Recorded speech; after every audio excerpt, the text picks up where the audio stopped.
2 times ಒಂದ್ಸಲ ಅವಳು ಹೊರಗಡೆ ಬಾಲ್ಕನಿ ಇಲ್ಲ ಹೊರಗಡೆ ಎಲ್ಲ ನೀಟಾಗಿ ಕ್ಲೀನ್ ಮಾಡ್ಕೊಳ್ತಾಳೆ.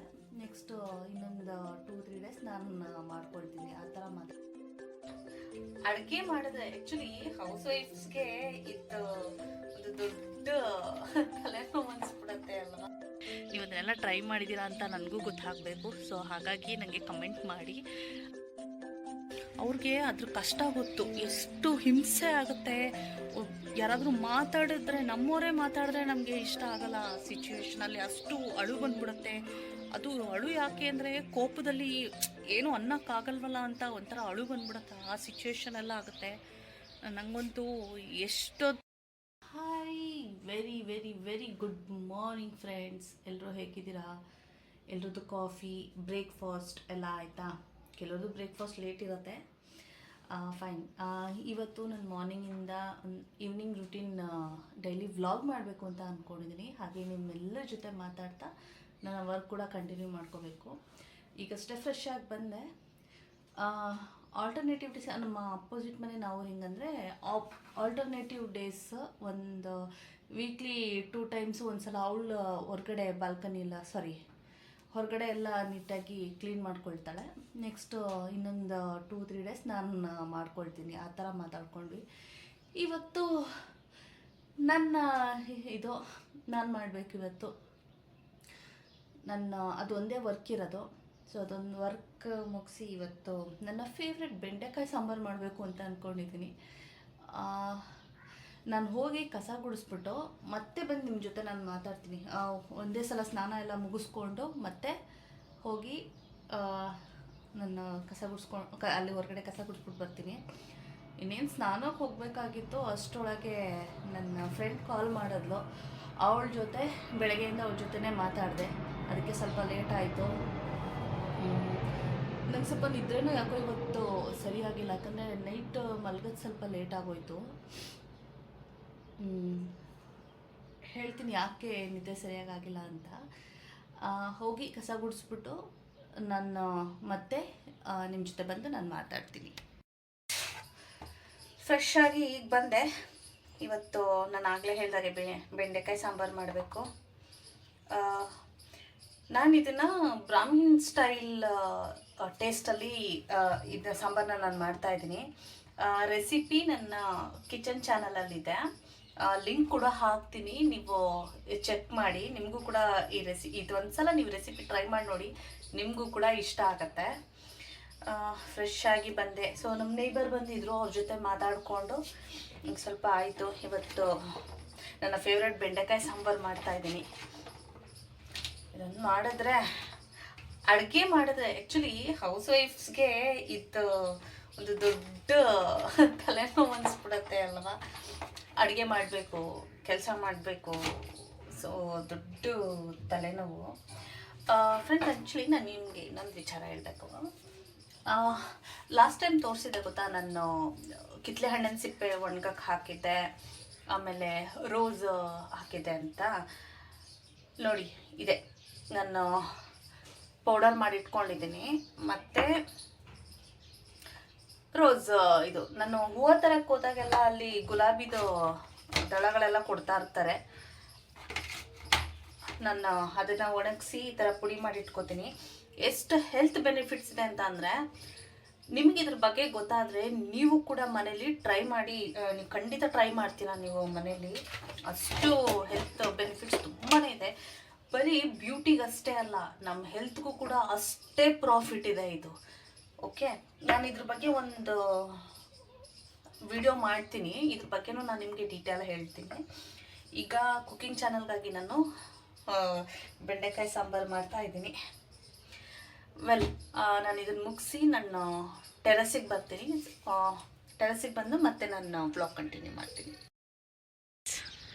ಅಡುಗೆ ಎಲ್ಲ ಮುಗಿಸಿ ಪಾತ್ರೆ ತೊಳೆದು ಕ್ಲೀನ್ ಮಾಡಿ ಇವಾಗ ಟೆರಸಿಗೆ ಬಂದಿದ್ದೀನಿ. ಇನ್ನೊಂದು 10 ನಿಮಿಷ ನನ್ನ ಹಬ್ಬಿ ಬರ್ತಾರೆ. ಸೊ ಎಲ್ಲ ಊಟ ಮಾಡಿಕೊಂಡು ರೆಸ್ಟ್ ಮಾಡಬೇಕು. ಮತ್ತು ಇನ್ನೊಂದು ಏನಂದರೆ ನಾನು ನಿಮಗೆ ಹೆಲ್ತ್ ಟಿಪ್ಸು, ಬ್ಯೂಟಿ ಟಿಪ್ಸು ಇದೆಲ್ಲ ಕೊಡ್ತೀನಲ್ಲ, ನೀವು ಟ್ರೈ ಮಾಡ್ತಿದ್ದೀರಾ ಇಲ್ವಾ ಅನ್ನೋದು ಒಂದು ಕ್ಯೂರಿಯಾಸಿಟಿ ನನಗಿದೆ. ಸೊ ಪ್ಲೀಸ್ ನನಗೆ ನಿಮ್ಮ ಅನಿಸಿಕೆನ ನನಗೆ ಕಮೆಂಟ್ ಮುಖಾಂತರ ತಿಳಿಸಿ. ಹಾಗೆ ನಾನು ಲಾಸ್ಟ್ ವಿಡಿಯೋದಲ್ಲಿ ಹೇಳಿದ್ದೆ ಮೆಡಿಟೇಷನ್ ಬಗ್ಗೆ, ಸ್ಟ್ರೆಸ್ ರಿಲೀಫ್ ಹೇಗೆ ಮಾಡ್ಕೊಳ್ಳೋದು ಅದ್ರ ಬಗ್ಗೆ ಎಲ್ಲ ನಾನು ನಿಮಗೆ ತಿಳಿಸಿದ್ದೆ. ಹಾಗೆ ಲಾಸ್ಟ್ ವಿಡಿಯೋದಲ್ಲಿ ನಿಮಗೆ ಅದು ಕೆಲವೊಂದು ಮ್ಯೂಸಿಕ್ ಎಲ್ಲ ಹಾಕಿದ್ದೀನಿ. ನೀವು ಅದನ್ನೆಲ್ಲ ಟ್ರೈ ಮಾಡಿದ್ದೀರಾ ಅಂತ ನನಗೂ ಗೊತ್ತಾಗಬೇಕು. ಸೊ ಹಾಗಾಗಿ ನನಗೆ ಕಮೆಂಟ್ ಮಾಡಿ. ನೆಕ್ಸ್ಟು ಈಗ ಇಲ್ಲಿ ತುಂಬ ಬಿಸಿಲಿದೆಪ್ಪ. ಇವಾಗ ಬೇಸಿಗೆ ಸ್ಟಾರ್ಟ್ ಆಗ್ತಾಯಿದೆ. ಮಾರ್ಚ್ ಆದರೆ ಫೆಬ್ರವರಿ ಮಿಡ್ಡಲ್ಲೇ ಇಷ್ಟೊಂದು ಬಿಸಿಲು ಸ್ಟಾರ್ಟ್ ಆಗಿಬಿಡುತ್ತೆ. ಸಾಕಾಯಿತು. ಹಾಗೆ ಇವತ್ತು ರೆಸಿಪಿ ನಾನು ಬೆಂಡೆಕಾಯಿ ಸಾಂಬಾರು ಮಾಡಿದ್ದೀನಿ. ನಾಗಶ್ರೀ ಕಿಚನಲ್ಲಿ ಇದೆ, ಲಿಂಕ್ ಕೂಡ ನಾನು ಕೊಟ್ಟಿರ್ತೀನಿ, ಒಂದು ಸಲ ಚೆಕ್ ಮಾಡಿ ಆಯಿತಾ. ಆ ರೆಸಿಪಿನೂ ಕೂಡ ನೀವು ಒಂದು ಸಲ ಟ್ರೈ ಮಾಡಿ. ಇಲ್ಲಿ ಬಿಸಿಲು ನಿಲ್ಲೋದಕ್ಕೆ ಆಗ್ತಾಯಿಲ್ಲ. ನಾನು ಟೆರಸ್ಗೆ ನಾನು ಈಗ ಬಾಲ್ಕನಿಗೆ ಹೋಗ್ತೀನಿ. ಏನು ಗೊತ್ತಾ, ಬಾಲ್ಕನಿಲಿ ಕೂತ್ಕೊಂಡು ಮಾತಾಡೋಣ ಅಂತ ಅಂದರೆ ಆ ಮಕ್ಕಳು ಕಿರ್ಚಾಡ್ತಾರೆ. ಏನಂದರೆ ಎಷ್ಟಂತ ಹೇಳೋಣ ಹೇಳಿ, ಸಾಕಾಗಿದೆ ನನಗೂ ಹೇಳಿ ಕಿರ್ಚಬೇಡಿ ಅಂದರೂ ಕಿರ್ಚ್ತಾನೇ ಇರ್ತಾರೆ. ಏನು ಸಣ್ಣ ಮಕ್ಕಳ 6ನೇ ಕ್ಲಾಸ್ 5-6ನೇ ಕ್ಲಾಸ್ ಮಕ್ಕಳು ಎಷ್ಟು ಹೈಪರ್ ಕಿಡ್ಸ್ ಅಂದರೆ ಹೈಪರ್ ಆ್ಯಕ್ಟಿವ್.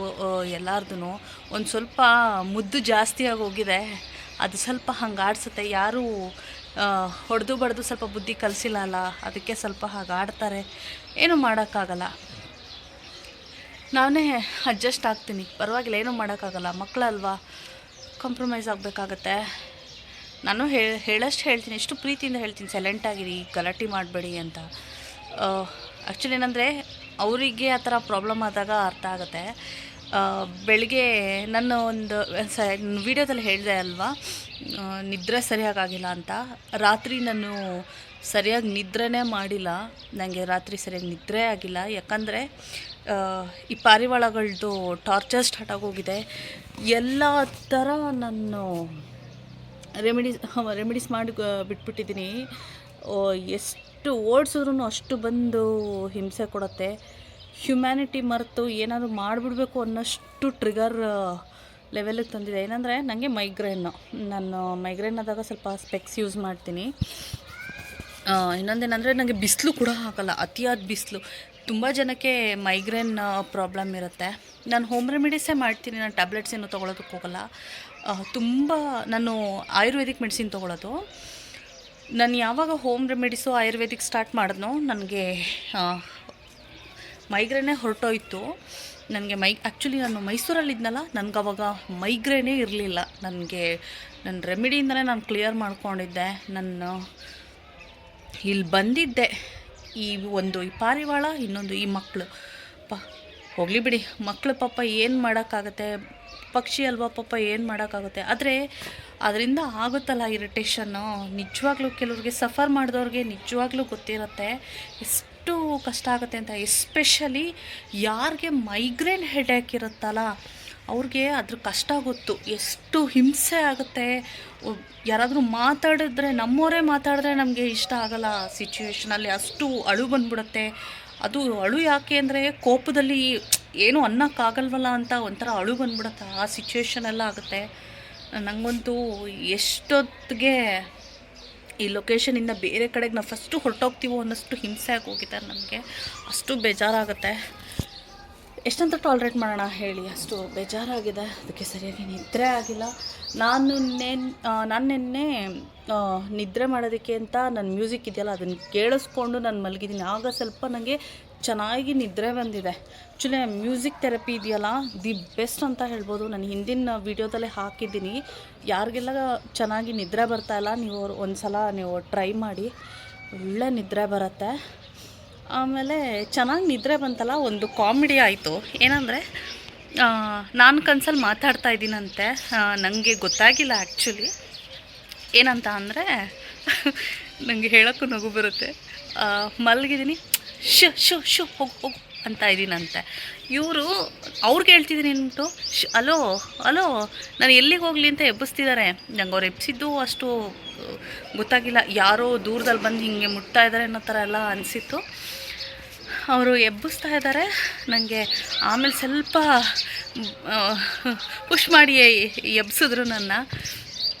ಎದ್ಬಿಟ್ಟು ಏನಾಯಿತು ಅಂದರೆ ಕನ್ಸಲ್ಲಿ ಒಬ್ಬೊಬ್ಬಳೇ ಮಾತಾಡ್ತಿದ್ಯಲ್ಲ, ಯಾಕವ್ವ ಏನಾಯಿತು ಅಮ್ಮು ಅಂತ ಕೇಳಿದ್ರು. ಏನಿಲ್ಲ, ಓಡಿಸಿ ಅಂತಿದ್ದೀನಿ. ಹಾಂ, ನೀನು ಹೀಗೆ ಓಡಿಸಿ ಅಂತ ಕೂಗ್ಕೋತಾ ಇದ್ರೆ ಜನ ಎಲ್ಲ ಡ್ಯಾನ್ಸ್ ಮಾಡ್ಕೊಂಡು ಬಂದುಬಿಡ್ತಾರೆ ಅಂತ. ನನಗೆ ಆ ಸಿಚುವೇಶನ್ಗೆ ಆ ವರ್ಡ್ ಹೇಳಿದ್ರಲ್ಲ, ನಂಗೆ ತುಂಬ ನಗು ಬಂದುಬಿಡ್ತು. ಏನಂದರೆ ಸಮ್ಟೈಮ್ ನನ್ನ ಗಂಡ ಕೆಲವೊಂದು ಫನ್ ಮಾತಾಡ್ತಾರೆ, ದಿನ ಎಲ್ಲ ಅದನ್ನು ನಾನು ನೆನೆಸ್ಕೊಂಡು ನಗಾಡಬೇಕು, ಅಷ್ಟು ಫನ್ ಮಾಡಿಬಿಡ್ತಾರೆ. ಆಮೇಲೆ ಒಂದೊಂದು ಸಲ ಬೇಜಾರಾದಾಗ ಏನಾಗುತ್ತೆ, ನಂಗೆ ಬೇಜಾರಾಗಿ ಕೂತಿದ್ದಾಗ ಹಬ್ಬಿ ಏನು ಮಾಡ್ತಾರೆ, ಸುಮ್ಮನೆ ಕೇಳೋದು, ಕಾಫಿ ಬೇಕಾ, ಟೀ ಬೇಕಾ, ಹಾಲು ತಂದು ಕೊಡ್ಲಾ, ಯಾರಾದರೂ ಏನಾದರೂ ಅಂದ್ರೆ ನನಗೆ ಏನೂ ಅಂದಿಲ್ಲಪ್ಪ, ಸೈಲೆಂಟಾಗಿರೋಕೆ ಬಿಡಿ ಅಂದರೆ ಸೈಲೆಂಟಾಗಿರೋಕೆ ಬಿಡಲ್ಲ. ಏನಾದರೂ ಒಂದು ಮಾತಾಡಿಸಿ ಪಾಪ ಬೈಸ್ಕೋತಾರೆ, ಹಾಗೆ ಫನ್ನು ಮಾಡ್ತಾರೆ, ಹಾಗೆ ಸ್ವಲ್ಪ ಸಮಾಧಾನನೂ ಮಾಡ್ತಾರೆ. ಇನ್ನೊಂದೇನೆಂದರೆ ಅವ್ರಿಗೆ ಬೇಜಾರಾದಾಗ ನಾನು ತುಂಬ ಹಿಂಸೆ ಕೊಡ್ತೀನಿ. ಹೆಂಗೆ ಅಂದರೆ ಹೋಗಿ ಕಚ್ಚುಗಳಿಗೆ ಕೊಡೋದು. ಹಳೆ ರಾಜ ಮಹಾರಾಜ ಕಾಲದಲ್ಲಿ ಕನ್ನಡ ಮಾತಾಡ್ತಾ ಇದ್ರಲ್ಲ, ಸೊ ನಾನು ಆ ಥರ ಕನ್ನಡ ಮಾತಾಡೋಕ್ಕೆ ಶುರು ಮಾಡಿಬಿಡ್ತೀನಿ. ಆ ಥರ ಎಲ್ಲ ಮಾತಾಡಿ ಅವ್ರಿಗೂ ನಗಿಸ್ತೀನಿ. ಆಮೇಲೆ ಇನ್ನೊಂದೇನೆಂದರೆ ನಮ್ಮಿಬ್ಬರ ಮಧ್ಯೆ ಏನೇ ಪ್ರಾಬ್ಲಮ್ ಇರಲಿ ಕೂತು ಮಾತಾಡಿ ಸೊಲ್ಯೂಷನ್ ತೊಗೊಂಡ್ಬಿಡ್ತೀವಿ. ಪಾಪ ಅವ್ರಿಗೂ ನನಗೂ ಕಂಪ್ಯಾರಿಸನ್ ಮಾಡಿದ್ರೆ ನನಗೆ ಸ್ವಲ್ಪ ಟ್ರಿಗರ್ ಆ್ಯಂಗ್ಸೈಟಿ ಜಾಸ್ತಿ. ನಾನು ಅದಕ್ಕೆ ಅಂತ ಈಗ ನಾನು ಮೆಡಿಟೇಷನ್ ಕೂಡ ಮಾಡ್ತೀನಿ, ಓಕೆನಾ. ಆಮೇಲೆ ಇನ್ನೊಂದೇನೆಂದರೆ ನಾನೇನೆಲ್ಲ ಎಕ್ಸ್ಪೀರಿಯೆನ್ಸ್ ಮಾಡ್ತೀನಲ್ಲ, ಅದಕ್ಕೆ ರೆಮಿಡೀಸ್ ಏನು ಎಕ್ಸ್ಪೀರಿಯೆನ್ಸ್ ಮಾಡ್ತೀನೋ ಅದನ್ನ ನಾನು ನಿಮ್ಮ ಜೊತೆನೂ ಕೂಡ ಶೇರ್ ಮಾಡ್ತೀನಿ. ಲಾಸ್ಟಲ್ಲಿ ಅದು ಸ್ಟ್ರೆಸ್ ಮತ್ತು ಆ್ಯಂಗ್ಸೈಟಿ ಏನಾದರೂ ಇದ್ದರೆ, ಡಿಪ್ರೆಷನ್ ಇದ್ದರೆ ಅದಕ್ಕೆ ರಿಲೀಫ್ ಮಾಡೋದಕ್ಕೆ ಮ್ಯೂಸಿಕ್ ಥೆರಪಿದು ಒಂದು ವಿಡಿಯೋ ಕೂಡ ನಾನು ಅಪ್ಲೋಡ್ ಮಾಡಿದ್ದೀನಿ.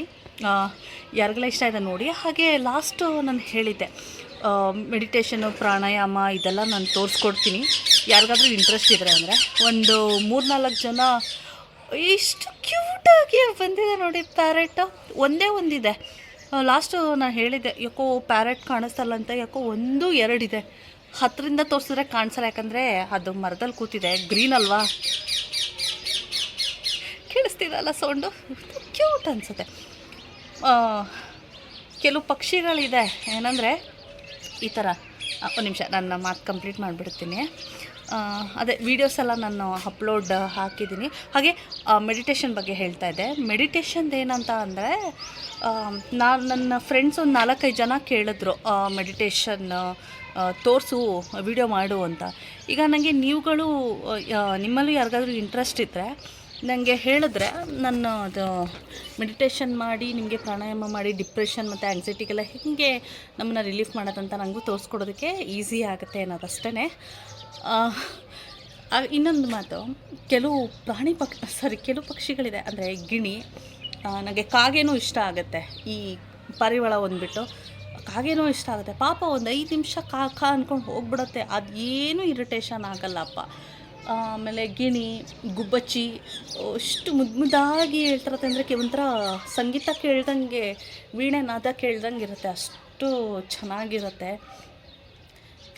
ಆ್ಯಕ್ಚುಲಿ ಮ್ಯೂಸಿಕ್ ಥೆರಪಿನ ನಾನು ಕೇಳ್ತೀನಲ್ವ, ನನಗೆ ಗೊತ್ತು. ಕೆಲವೊಂದು ಬರ್ಡ್ಸ್ದು ಥೆರಪಿ ನಾನು ಕೇಳ್ತೀನಿ, ಎಷ್ಟು ಚೆನ್ನಾಗಿರುತ್ತೆ. ಇದು ಒಂದೇ ಪಕ್ಷಿ ನನ್ನ ಹೇಟ್ರೆಡ್ ಆಗೋಗಿದೆ. ನನಗೆ ಇದನ್ನು ನೋಡಿ ಇರಿಟೇಷನ್ ಆಗುತ್ತೆ, ಸಿಟ್ಟು ಬರುತ್ತೆ. ಯಪ್ಪ, ನನಗೆ ಯಾವಾಗ ಈ ಲೊಕೇಶನಿಂದ ಹೋಗ್ತೀನಿ ಅನ್ನೋದಾಗಿ ಹೋಗ್ಬಿಟ್ಟಿದೆ. ಕಾಫಿ ಕುಡಿದು ಫ್ರೆಶ್ ಆದೆ. ನನಗೆ ಸರಿಯಾಗಿ ಮಧ್ಯಾಹ್ನ ಈಗಲೂ ಕೂಡ ಸರಿಯಾಗಿ ನಿದ್ರೆ ಆಗಲಿಲ್ಲ. ಹೋಗಿ ಕೈಕಾಲು ಮುಖ ತೊಳ್ಕೊಂಡು ಸ್ವಲ್ಪ ಫ್ರೆಶ್ ಆಗಿ ಬಂದೆ. ಅಷ್ಟೇ. 1 ನಿಮಿಷ, ನಮ್ಮ ಕೆಳಗಡೆ ಮನೆಯಿಂದ ಸೌಂಡ್ ಆಗ್ತಿದೆ, ನೋಡ್ತೀನಿ. ಇಲ್ಲ, ಕೆಳಗಡೆ ಮನೆ ಮಕ್ಕಳು, ನಮ್ಮ ಮನೆ ಕೆಳಗಡೆ ಮನೆ ಮಕ್ಕಳು ಪರವಾಗಿಲ್ಲ ಅಪ್ಪ, ತುಂಟಾಟ ಆಡ್ತಾರೆ, ಬಟ್ ಅಷ್ಟೊಂದು ಮಾತ್ರ ನಂಗೆ ಇರಿಟೇಷನ್ ಆಗಲ್ಲ. ಒಳ್ಳೆ ಮಕ್ಕಳು, ಪರವಾಗಿಲ್ಲ, ನನಗೆ ಅಷ್ಟೊಂದೇನು ಇದಾಗಲ್ಲ, ಕಂಫರ್ಟ್ ಆಗುತ್ತೆ ಮಕ್ಳ ಜೊತೆ. ಆ್ಯಕ್ಚುಲಿ ಮಕ್ಕಳಂದರೆ ಎಷ್ಟು ಇಷ್ಟ ಆಗುತ್ತಾ ನನಗೆ ತುಂಬ ಇಷ್ಟ ಮಕ್ಕಳಂದರೆ. ನಾನು ಪ್ರತಿಯೊಂದು ಮಕ್ಕಳೂ ನಾನು ತುಂಬ ಪ್ರೀತಿಸ್ತೀನಿ. ಎಸ್ಪೆಷಲಿ ನನಗೆ ಹೆಣ್ಮಗು ಅಂದರೆ ನಂಗೆ ತುಂಬ ಇಷ್ಟ. ಎಷ್ಟು ಚೆಂದ ಅನಿಸುತ್ತೆ, ಮುದ್ದಾಗಿ ರೆಡಿ ಮಾಡ್ಬೋದು, ನೋಡೋಕ್ಕೆ ಒಂಥರ ಕ್ಯೂಟಾಗಿ ಚೆನ್ನಾಗಿರುತ್ತೆ ಹೆಣ್ಮಕ್ಳು. ಹಂಗಂತ ಗಂಡು ಮಕ್ಳು ಇಷ್ಟ ಆಗಲ್ಲ ಅಂತಲ್ಲ, ಎಲ್ಲ ಮಕ್ಕಳು ನಂಗೆ ಈಕ್ವಲೇ. ಆದರೆ ಸ್ವಲ್ಪ ಹೆಣ್ಪಾಪು ಅಂದರೆ ನಂಗೆ ತುಂಬ ಇಷ್ಟ, ತುಂಬ ಕ್ಯೂಟ್ ಆಗಿರುತ್ತೆ ಅಲ್ವಾ, ಅದಕ್ಕೋಸ್ಕರ. ಅಷ್ಟೇ ಫ್ರೆಂಡ್ಸ್ ಇವತ್ತಿನ ವ್ಲಾಗ್. ಆಮೇಲೆ ಇನ್ನೊಂದು ವಿಚಾರ ಹೇಳಬೇಕು, ದಯವಿಟ್ಟು ಯಾರೂ ಕೂಡ ಬೇಜಾರು ಮಾಡ್ಕೋಬೇಡಿ. ಯಾಕೆ ಇವರು ಮನೆಯಲ್ಲೇ ಬರೀ ವಿಡಿಯೋಸ್ ಮಾಡ್ತಾರೆ, ಬರೀ ವ್ಲಾಗ್ಸ್ ಹೇಳ್ತಾರೆ, ಎಷ್ಟೊಂದು ಜನ ನಾವು ವ್ಲಾಗರ್ಸ್ನ ನೋಡಿದ್ದೀವಿ ಹೊರಗಡೆ ಎಲ್ಲ ಹೋಗ್ತಾರೆ, ಅವರೆಲ್ಲ ಹೊರಗಡೆ ಎಲ್ಲ ತೋರಿಸ್ತಾರೆ ಅಂತ. ಆ್ಯಕ್ಚುಲಿ ನನ್ನ ಫ್ರೆಂಡ್ ಫೋನ್ ಮಾಡಿದಾಗ ಹೇಳಿದ್ಲು ನನಗೆ, ಈವನ್ ನನ್ನ ನೇಬರ್ ಕೂಡ ನಂಗೆ ಹೇಳಿದ್ಲು, ಅಕ್ಕ ನೀವು ಹೊರಗಡೆ ವೀಡಿಯೋಸ್ ಮಾಡಿ ಹಾಗೆ ಅಂತ. ಅವಳಿಗೂ ಗೊತ್ತು, ನನ್ನ ಫ್ರೆಂಡ್ಸಿಗೆ ಕೆಲವ್ರಿಗೆ ಗೊತ್ತಿಲ್ಲ, ನಿಮಗೂ ಗೊತ್ತಿಲ್ಲ. ಸೊ ಅದಕ್ಕಾಗಿ ಹೇಳ್ತೀನಿ, ಒಂದು ಕಡೆ ಕೂತ್ಕೊಂಡು ಹೇಳ್ತೀನಿ. ಓಕೆ, ಹೊರಗಡೆ ಅಂದರೆ ಏನಾಗುತ್ತೆ ಗೊತ್ತಾ ನೋಡಿ, ನಾನಿರೋ ಕ್ಯಾಂಪಸ್ಸಲ್ಲಿ, ನಾನಿರೋ ಸಿಚುವೇಷನಲ್ಲಿ ತರಕಾರಿ ತರೋದಕ್ಕೆ ಇಲ್ಲಿ ಲೋಕಲ್ ಮಾರ್ಕೆಟ್ಗೆ ಹೋಗ್ತೀವಿ ಹೊರ್ತು ನಮಗೆ ಎಲ್ಲೂ ಹೊರಗಡೆ ಹೋಗೋದಕ್ಕೆ ನಮಗೆ ನನ್ನ ಹಸ್ಬೆಂಡ್ಗೆ ರಜಾ ಸಿಗಲ್ಲ.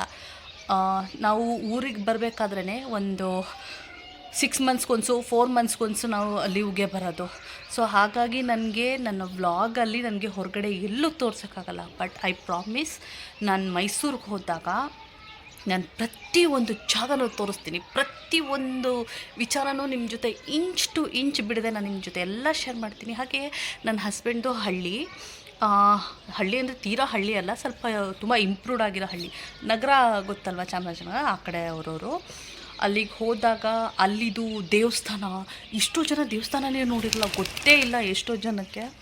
ಸೊ ಆ ದೇವಸ್ಥಾನ ಎಲ್ಲ ತೋರಿಸ್ತೀನಿ. ಎಲ್ಲ ಅಪ್ಡೇಟ್ಸು ನಾನು ಹೊರಗಡೆ ಹೋದಾಗ ಕಂಪ್ಲೀಟ್ಲಿ ಯಾವುದು ಬಿಡದೆ ನಾನು ನಿಮಗೆ ವಿಡಿಯೋ ಮಾಡಿ ನಾನು ಅದರಲ್ಲಿ ತೋರಿಸ್ತೀನಿ. ಸೊ ದಯವಿಟ್ಟು ನನ್ನ ವ್ಲಾಗಲ್ಲಿ ಎಲ್ಲೂ ಹೊರಗಡೆ ಹೋಗೋಕ್ಕಾಗ್ತಾಯಿಲ್ಲ ಅಂತ, ಎಲ್ಲೂ ತೋರ್ಸೋಕ್ಕಾಗ್ತಾಯಿಲ್ಲ ಅಂತ ದಯವಿಟ್ಟು ಬೇಜಾರು ಮಾಡ್ಕೋಬೇಡಿ, ಓಕೆನಾ. ಹಾಗೆ ನಾನು ತುಂಬ ವಿಡಿಯೋದಲ್ಲಿ ಹೇಳ್ತೀನಿ, ನನಗೆ ನೀವು ನಿಮ್ಮ ಅನಿಸಿಕೆನ ನನ್ನ ಜೊತೆ ಶೇರ್ ಮಾಡ್ಕೊಳ್ಳಿ ಅಂತ. ನೀವು ನನ್ನ ಜೊತೆ ಶೇರ್ ಮಾಡಿಕೊಂಡ್ರೆ ಏನಾಗುತ್ತೆ ಅಂತ ಅಂದರೆ, ನನಗೂ ನನ್ನಿಂದ ಯಾವುದಾದ್ರೂ ತಪ್ಪಾದರೆ ನನಗೂ ಗೊತ್ತಾಗುತ್ತೆ. ಸೊ ಓಕೆ, ಇದು ನನಗೆ ಇಂಪ್ರೂವ್ ಮಾಡ್ಕೋಬೋದು ಅಂತ. ಯಾಕಂದರೆ ಕಲಿಕೆ ಅನ್ನೋದು ಯಾರಿಂದ ಬೇಕಾದ್ರೂ ಕಲಿಬೋದು. ನಾನು ನಿಮ್ಮಿಂದನೂ ಕಲಿತೀನಿ. ಈಗ ನಾನು 100% ಪರ್ಫೆಕ್ಟ್ ಅಂತ ಹೇಳಲ್ಲ, ನನ್ನಲ್ಲೂ ತಪ್ಪಿರುತ್ತೆ ಅಲ್ವಾ. ನೀವು ಅದನ್ನು ಯಾವುದಾದ್ರೂ ಇಂಥ ಮಾಡಿದ ತಪ್ಪು ಇದು ಅಥವಾ ಇಂಥದನ್ನ ತೋರಿಸಿ ಇಂಥದ್ರ ಬಗ್ಗೆ ಹೇಳಿ ಅಂದರೆ ನನಗೆ ಎಷ್ಟು ಖುಷಿ ಆಗುತ್ತೆ ಗೊತ್ತಾ. ನಾನು ಹಾನೆಸ್ಟಾಗಿ ಹೇಳ್ತೀನಿ, ನನಗೆ ನೀವೆಲ್ಲ ನನ್ನ ಗುಡ್ ಫ್ರೆಂಡ್ಸು. ನನಗೆ ಇನ್ನೂ ಫ್ರೆಂಡ್ಸ್ ಬೇಕು, ಯಾಕಂದರೆ ಚಿಕ್ಕ ವಯಸ್ಸಿಂದ ನನಗೆ ಫ್ರೆಂಡ್ಸ್ಗಳು ತುಂಬ ಕಮ್ಮಿ. ಸೊ ನೀವುಗಳೇ ನನ್ನ ಬೆಸ್ಟ್ ಫ್ರೆಂಡ್ಸು. ಸೊ ಹಾಗಾಗಿ ನನಗೆ ನಿಮ್ಮ ಸಪೋರ್ಟು ತುಂಬಾ ಇಂಪಾರ್ಟೆಂಟ್, ಓಕೆನಾ. ಹಾಗೆ ಬೆಂಡೆಕಾಯಿ ಸಾಂಬಾರು ಮಾಡಿದೆ ಅನ್ನಲ್ಲ, ಬೆಂಡೆಕಾಯಿ ಬಗ್ಗೆ ಒಂದು ಅಪ್ಡೇಟ್ ಕೊಡ್ತೀನಿ ನಿಮಗೆ. ಅದು ನೋಡಿ ಎಷ್ಟು ಹೆಲ್ತ್ ಬೆನಿಫಿಟ್ ಇದೆ ಅಂದರೆ ನೀವು ತುಂಬ ಖುಷಿಯಾಗುತ್ತೆ. ಅದ್ರ ಬಗ್ಗೆ ಸಂಬಂಧಪಟ್ಟ ಒಂದು ವೀಡಿಯೋನೂ ಕೂಡ ಮಾಡಿ ಹಾಕ್ತೀನಿ, ಓಕೆನಾ. ಈಗ ನಾನು ಇಲ್ಲಿಗೆ ವೀಡಿಯೋನ ಎಂಡ್ ಮಾಡ್ತೀನಿ, ಓಕೆನಾ. ನೆಕ್ಸ್ಟು ನಾನು ಎಲ್ಲೇ ರಜಕ್ಕೆ ಹೋದ್ರೂ ಐ ಪ್ರಾಮಿಸ್ ಎಲ್ಲರಿಗೂ ನಾನು ಎಲ್ಲ ಹೊರಗಡೆ ಎಲ್ಲ ಜಾಗದೂ ನಾನು ನಿಮ್ಮ ಜೊತೆ ತೋರಿಸ್ತೀನಿ, ಶೇರ್ ಮಾಡ್ತೀನಿ. ಹಾಗೆ ನನ್ನ ವ್ಲಾಗಲ್ಲಿ ಇನ್ನೂ ಒಂದು ಸಲ ಹೇಳ್ತೀನಿ, ಬೇಜಾರು ಮಾಡ್ಕೋಬೇಡಿ. ನನ್ನ ವ್ಲಾಗಲ್ಲಿ ಬರೀ ನನ್ನ ಡೈಲಿ ವ್ಲಾಗು, ನನ್ನ ಡೈಲಿ ರುಟೀನು, ನನ್ನ ಲೈಫ್ ಸ್ಟೈಲ್ ಹೇಗಿದೆ ಅಂತ ತೋರಿಸ್ಕೊಳ್ಳೋದಷ್ಟೇ ಅಲ್ಲ, ಹೆಲ್ತ್, ಬ್ಯೂಟಿ, ಪ್ರತಿಯೊಂದು ಟಿಪ್ಸ್ ಕೂಡ ನಾನು ನಿಮ್ಮ ಜೊತೆ ನನಗೆ ಎಷ್ಟೆಲ್ಲ ಗೊತ್ತೋ ಅಷ್ಟನ್ನು ಕೂಡ ಶೇರ್ ಮಾಡ್ತೀನಿ. ನಾನು ಕೊಡೋ ಟಿಪ್ಸು ನಿಮಗೆ 100% ವರ್ಕ್ ಆಗುತ್ತೆ. ನೀವು ಟ್ರೈ ಮಾಡಿ ನೋಡಿ, ನೀವೇ ನನಗೆ ಕಮೆಂಟ್ ಮಾಡಿ ಹೇಳ್ತೀರಾ, ಓಕೆನಾ. ಸೊ ಇಲ್ಲಿಗೆ ವ್ಲಾಗ್ನ ನಾನು ಇಲ್ಲಿಗೆ ಎಂಡ್ ಮಾಡ್ತೀನಿ. ಮತ್ತೊಂದು ಇನ್ನೊಂದು ಇಂಟ್ರೆಸ್ಟಿಂಗ್ ವ್ಲಾಗ್ ಜೊತೆ, ಇಂಟ್ರೆಸ್ಟಿಂಗ್ ಟಾಪಿಕ್ ಜೊತೆ, ಒಳ್ಳೆ ಇನ್ಫಾರ್ಮೇಷನ್ ಜೊತೆ ನಾನು ಮತ್ತೆ ಸಿಗ್ತೀನಿ ನಿಮಗೆ. ಸೊ ಅಲ್ಲಿವರೆಗೂ love you all, take care, bye bye.